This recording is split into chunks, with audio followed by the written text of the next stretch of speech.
Le défi glisse extrême est un choc de culture entre deux champions.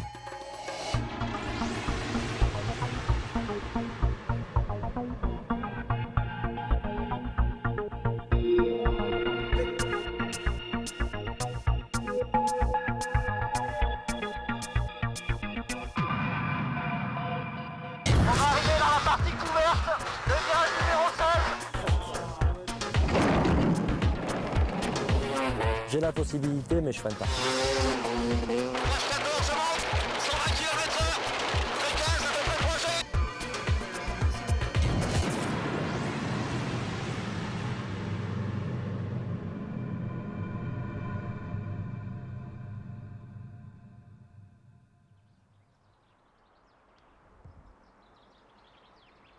La piste olympique de bobsleigh est située en plein cœur de la forêt du domaine skiable de La Plagne.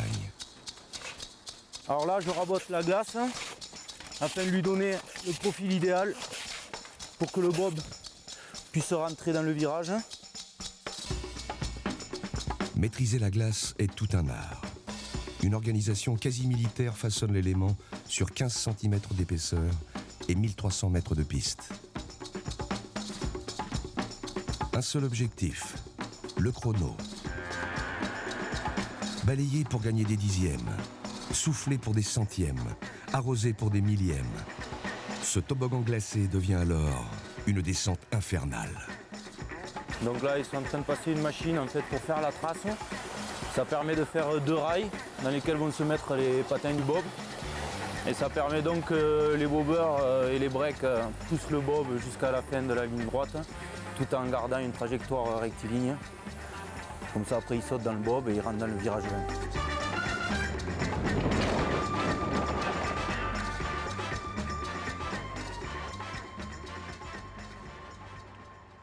Fraîcheur matinale sur la piste de bobsleigh. Le challenger Jean-Michel Bayle s'active déjà. JMB. Plus qu'un surnom, une renommée. Face à lui, le favori, l'enfant du pays, Bruno Mingeon, l'as de la glace. Un battant redoutable capable d'encaisser 5 G sans broncher. Bon, j'ai l'impression qu'il a quelque chose en tête, donc je ne sais pas s'il peut nous l'expliquer. Si déjà à cette époque-là, il avait déjà une idée un peu farfelue dans sa petite mémoire, il faudrait peut-être lui demander. J'avais jamais vu une piste de bob de ma vie, donc j'ai fait ma première descente. Puis là de suite, dans la descente, ça a trottiné dans ma tête et quand je suis remonté, j'avais le sentiment qu'il y avait possibilité de faire quelque chose avec une moto sur ce site. Moi je me suis dit qu'il était fou, quoi, donc je vais quand même poser la question pour savoir s'il était capable de le faire, s'il n'y avait pas trop de risques. Je ne savais pas où ça allait aller, si la moto pouvait monter dans les virages, pouvait rester dans les virages, même si je pouvais freiner, si je pouvais accélérer, ce que j'allais pouvoir faire.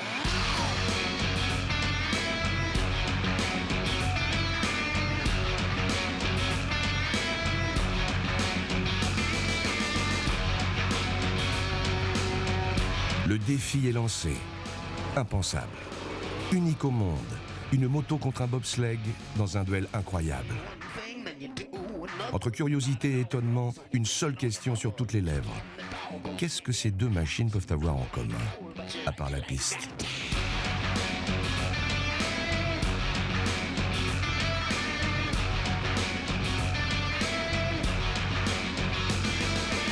Il paraît Jean-Michel Bayle va essayer de battre Bruno Mingeon, mais je sais pas s'il va y arriver. Ça devrait se jouer serré ? Ouais, je pense que ça devrait se jouer serré.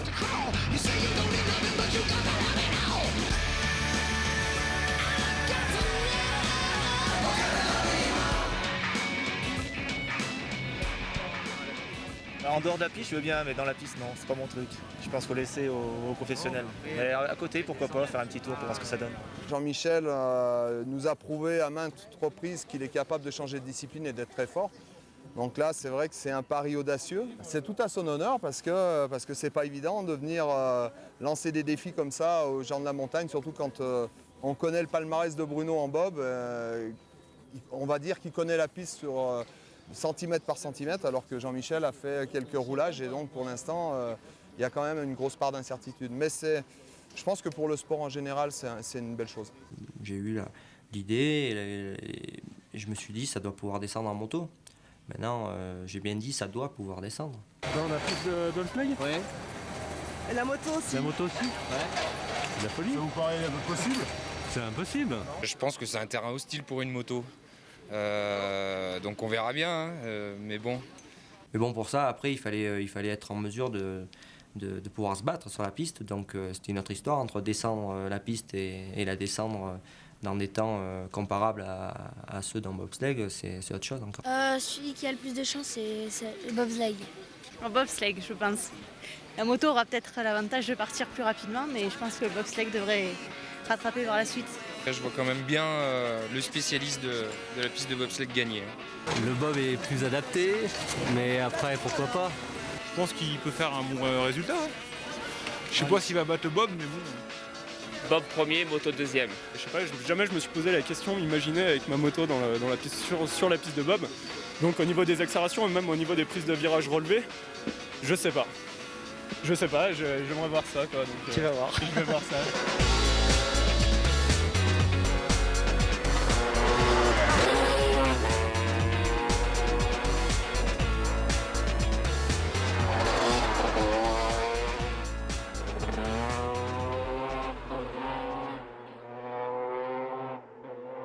Moi, je suis habitué à faire des sports où le motocross, où la piste change en permanence en fait, où elle évolue, où elle se détériore, où elle s'améliore selon les moments. Donc, on n'a pas trop l'habitude de repérer autant la piste parce que déjà on peut pas, on n'a pas le droit souvent d'aller sur les pistes juste avant le départ. La piste de bobsleigh serpente le relief sur 19 virages et 1300 mètres de descente. À chaque instant, le pilote est confronté à une force centrifuge qui le plaque sur un mur de glace vertical. Une chute, en haut ou en bas, c'est pareil. On finit en bas. Une seule évidence, la moindre erreur se paie cash. À vitesse élevée, c'est vrai que la moto était plus instable que ce que je pensais. D'ailleurs, je l'ai dit à Bruno de suite, après ma première descente hier soir, je lui ai dit c'est très instable. Parce que y a à descendre la piste et puis à la descendre très vite. C'est un monde vraiment différent. L'interdiction d'aller sur la piste à partir du moment qu'il n'est pas remonté complètement. Je redescends tranquillement en moto. Avant tout, c'est une passion, puisque bon, c'est quand même un sport un peu méconnu, où il n'y a pas vraiment beaucoup d'argent qui circule. Donc avant tout, je suis quelqu'un de très passionné. J'ai aussi beaucoup couru par rapport à ma famille. J'ai perdu mon père assez tôt et mon grand-père qui ont participé à la discipline avant moi. Donc je pense que toute la période de mes grands résultats, j'étais très déterminé par rapport à ça. Là, c'est mon grand-père. Oh putain. Véridique? Ah, c'est vrai? Voilà.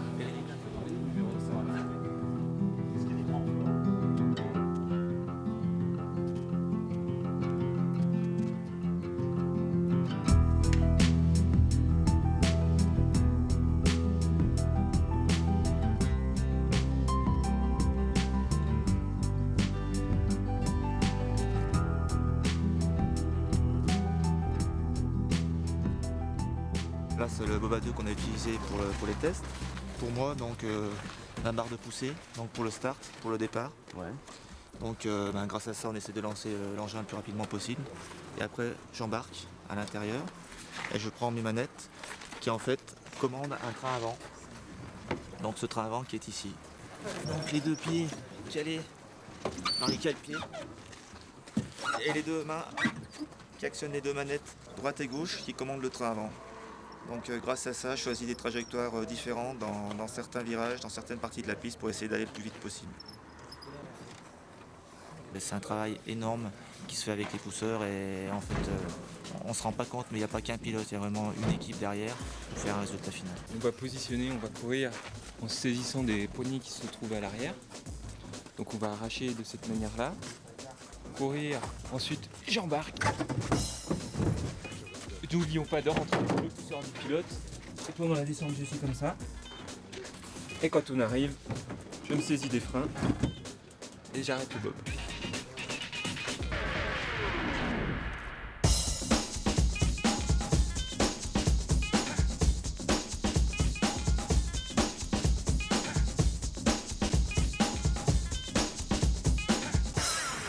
Alors c'est un modèle de cross donc de chez Honda, un 250 de temps. Pourquoi un 2 temps? Parce que C'est un moteur qui n'a pas beaucoup d'inertie, qui n'a pas beaucoup de frein moteur, donc qui est plus facile à utiliser. Ça développe à peu près 55 chevaux. L'adaptation pour ce défi, c'est essentiellement du côté des roues, avec les pneus à clous. Pas énormes en fait, mais qui sont très pointus et qui ont une tenue sur le crampon, qui sont très bien fixés, il n'y a aucun risque de détachement des clous. Et par rapport à Jean-Michel, c'est vrai que je dois essayer d'augmenter ma vitesse grâce aux trajectoires. J'ai pas de moteur, donc j'essaye vraiment de trouver les trajectoires idéales qui vont me permettre d'aller plus vite après le virage. Donc j'ai adapté la couronne pour prendre à peu près 20 km/h de plus qu'avec une couronne d'origine. Essayer de se servir des pressions, donc de couper les points hauts, essayer de faire des trajectoires tendues pour garder de la vitesse en sortie et relancer l'engin en chaque sortie de virage. Il faut que je rentre en fait très droit dans le virage, que je fonce presque sur le haut du virage. Et puis après, une fois que les pneus sont calés, je peux arriver à diriger et prendre une bonne trajectoire. Surtout ce qu'il faut que je soigne, et il faut que je sois vigilant, c'est la trajectoire de sortie. Car en fait, on a beaucoup de place dans le virage car le virage est très haut. Par contre, la sortie est très étroite. J'ai pas beaucoup de place de chaque côté des cale-pieds. Ça m'arrive même de toucher avec des bottes.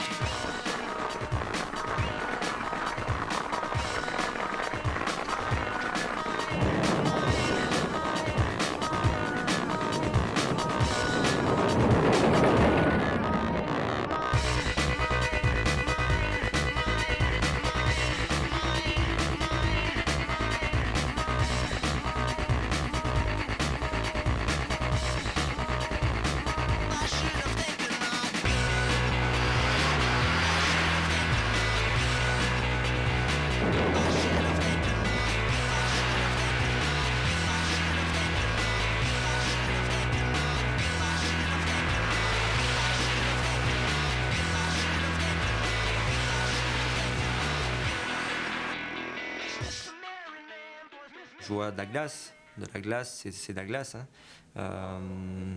C'est quelque chose que j'ai pas l'habitude de voir sous mes roues. Donc même si j'ai des clous, visuellement, c'est quand même quelque chose qui n'est pas naturel pour moi. Donc prendre un départ, passer 4 vitesses et aller chercher 90 km/h pour prendre le premier virage, il faut quand même faut quand même pas trop réfléchir à la situation. C'est pas un garçon qui fait les choses à moitié. Donc il est capable de faire une belle performance. Et ça ne m'étonnerait pas qu'il gagne.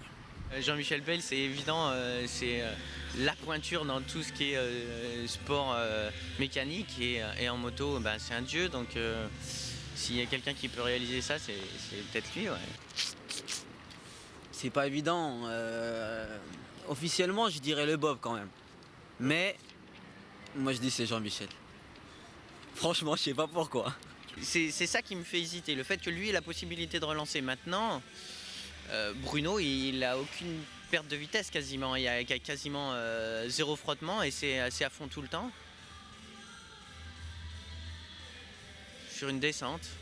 Allez, ouais, je reste sur Bruno. Je suis pote avec Bruno Mingeon. Je me suis entraîné avec lui, il est hyper sympa, on a beaucoup discuté, Donc, mon pronostic, il est pas très objectif. Je suis pour Bruno, j'espère qu'il va gagner. Allez Bruno. 2 heures avant le départ, effervescence dans le paddock. Les apparences sont trompeuses. Sous son aspect rudimentaire, un bobsleigh est un concentré de technologie. Tout l'art du bobsleigh, c'est un bon réglage des patins. On dit que le matériel représente 30% de la performance, donc c'est assez important. Et le patin va créer le film d'eau nécessaire pour glisser, lubrifier entre l'acier du patin et la glace. On peaufine, on optimise chaque paramètre. La bête de course devient une arme redoutable. Donc là, on finalise un peu le montage des patins. Donc on a un petit peu un plan de calage à respecter. C'est un réglage qu'on fait le soir à la maison. Donc ce qu'on peut voir avec les petites cales qu'on met à droite à gauche du patin, qui nous permet d'avoir un réglage fin pour gagner un petit peu de temps en descendant.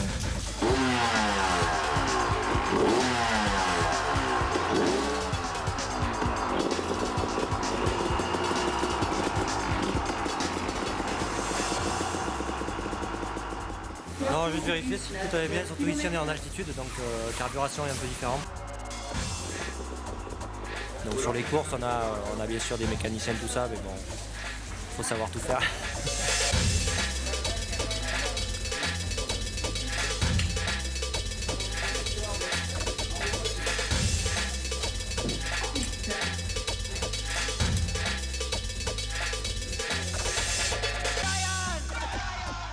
Le but, c'est de ni être trop haut, puisque si on perd trop haut, on va perdre cette pression. Si on est trop bas, trop de pression, on va rentrer dans la glace, donc on va ralentir.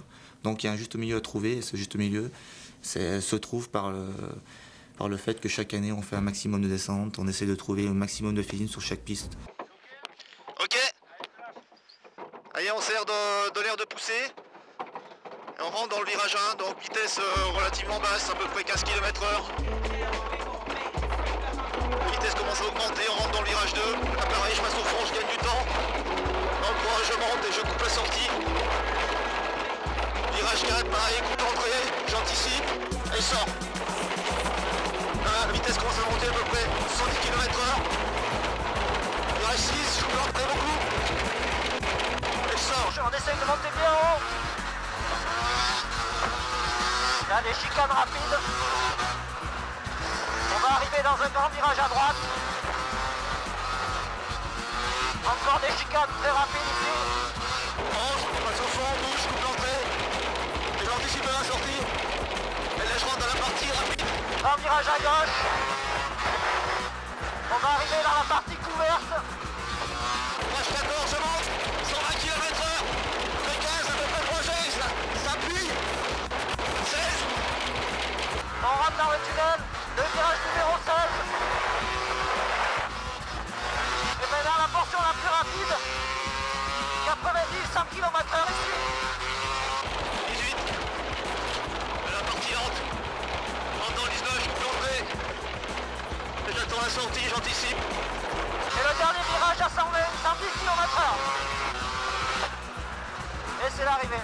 Voilà, temps final.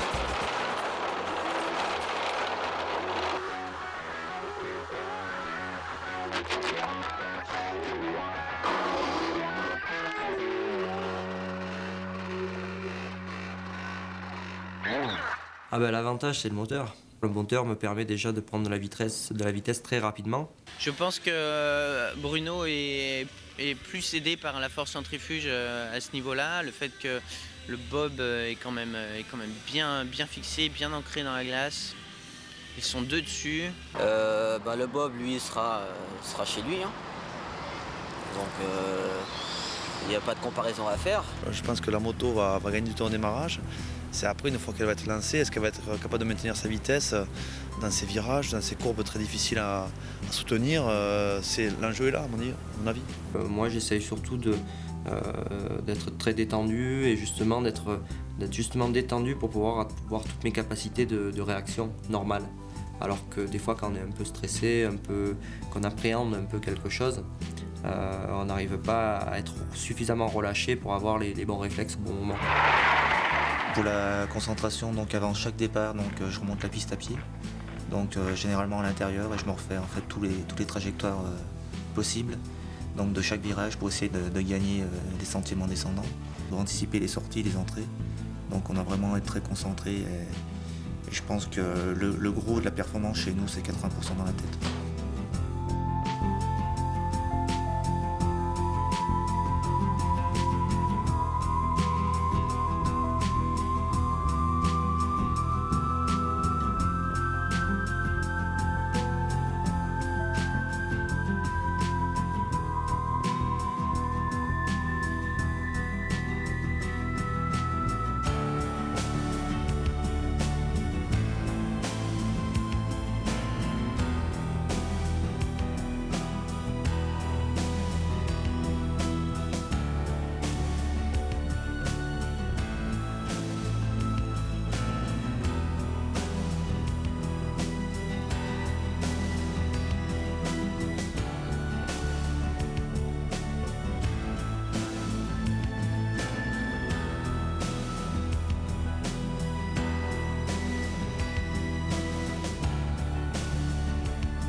Il faut faire corps avec l'élément, trouver l'osmose parfaite avec la piste. Un duel en 3 manches, un seul vainqueur.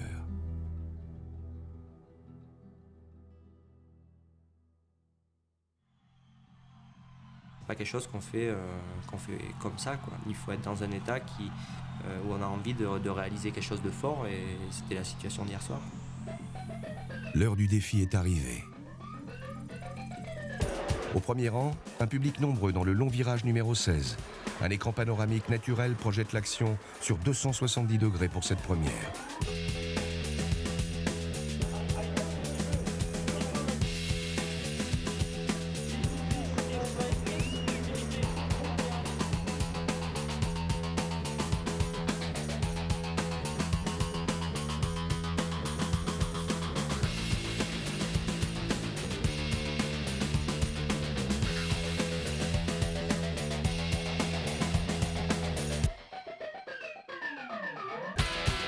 « 17h59, l'histoire s'écrit sous nos yeux. Dégagez la piste, moto en piste.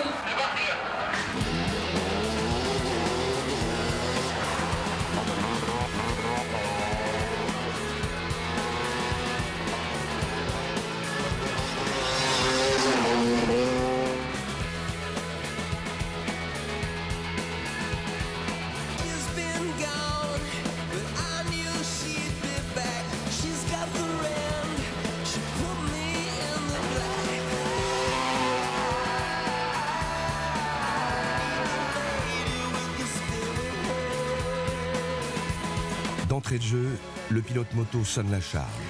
JMB met la pression et impose son efficacité. Les bobeurs, eux, prennent leur marque.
Exténués, marqués par la violence d'un run explosif, Bruno et Alexandre s'imposent dans cette deuxième manche. Pour 1 millième, la taille d'un crampon.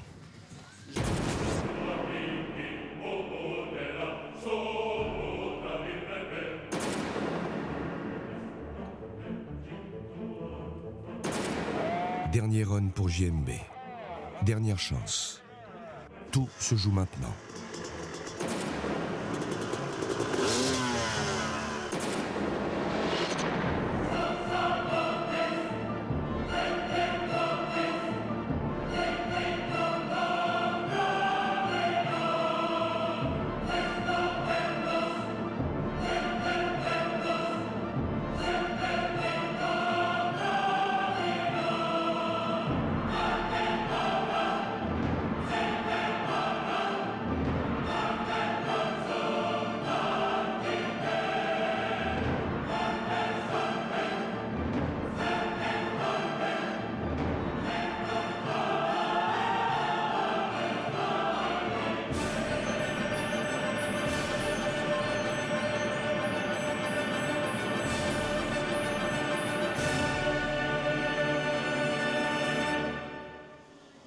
45 959, un coup de maître. Une prouesse signée JMB.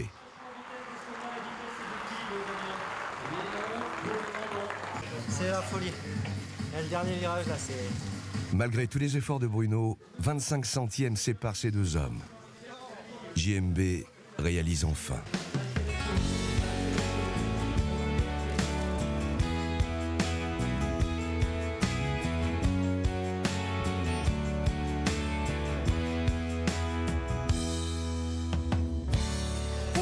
Une page de l'histoire du sport s'est inscrite dans nos mémoires.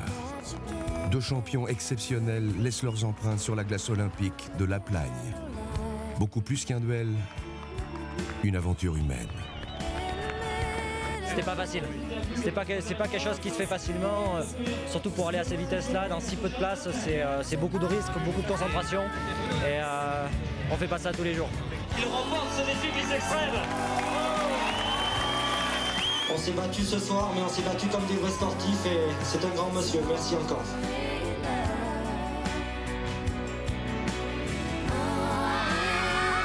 La légende est vivante. La relève est en marche. La vache.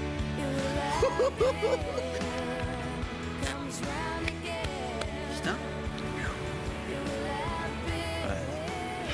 Ah, c'est s'effouiller de peu quand même, hein. C'est clair. Ce mec est un taré. Je décide pour Bruno. Exceptionnel, bravo Jean-Mi. Et puis Bruno, mets un moteur à ton bob, écoute, il n'y a plus que ça à faire maintenant.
Les montres suisses Meyers vous présentent le défi glisse extrême.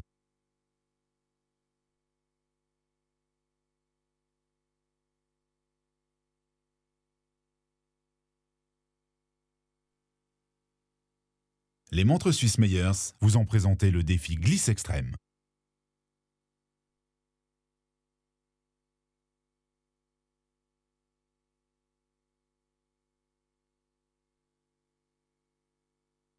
MTD Finance vous présente le défi glisse extrême.